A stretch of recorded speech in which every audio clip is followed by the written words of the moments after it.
మిరపకాయలు వేసుకుందాం తగినన్ని, ఎల్లిపాయలు కట్ చేసుకున్న అల్లం ముక్కలు వేసుకుందాం, దాల్చిని వేసుకుందాం, దీంట్లోకి సరిపోయేంత కరివేపాకు వేసుకుందాం, దీంట్లోకి మనకు కావాల్సినంత లవంగా వేసుకుందాం, కొన్ని నీళ్లు పోసుకుందాం, దీన్ని మంచిగా మిక్స్ చేసుకుందాం. కార్న్ ఫ్లోర్ మనకు సరిపోయేంత వేసుకుందాం, బేసన్ పౌడర్ సరిపోయేంత వేసుకుందాం, రైస్ ఫ్లోర్ సరిపోయేంత, మైదా సరిపోయేంత వేసుకోవాలి, పసుపు తగినంత వేసుకోవాలి.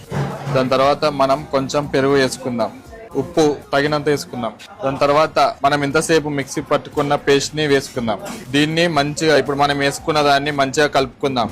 ఇది బాగా కలుపుకోవాలి. ఎంత మంచిగా కలుపుకుంటే అంత మంచిగా మసాలా మంచిగా పడుతుంది.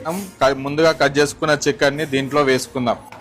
మిక్సీ వేసుకున్న తర్వాత దీన్ని ఇది మన ఐటాన్ని ఒక 10 నిమిషాలు 5 నిమిషాలు ఎల్లిపాయలు దంచుకుందాం. మనకు కావాల్సిన ఎల్లిపాయలు వేసుకొని మనం కొంచెం దంచుకుందాం, లైట్ గా కావాల్సినంత దంచుకొని పెట్టుకున్న చికెన్ ని ఆయిల్లో మంచిగా ఫ్రై చేసుకుందాం.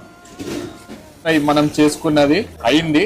దీని మీదకి వెళ్ళి మనం కొంచెం ఎల్లిపాయలు, పచ్చిమిరపకాయలు, కరివేపాకు వేసుకుందాం. ఎందుకంటే మంచిగా ఫ్లేవర్ తలుగుతుంది. మళ్ళా దీన్ని ఆయిల్లో మంచిగా ముంచుకుందాం, ఫ్రై చేసుకుందాం. గార్లిక్ చికెన్ కబాబ్ రెడీ అయింది. ప్లేట్ పెట్టుకుందాం. మనం మంచిగా కనబడేలాగా వేసుకుందాం, ఎందుకంటే చూడడానికి కూడా బాగుండాలి. ఎల్లిపాయ కారం పొడి వేసుకుందాం.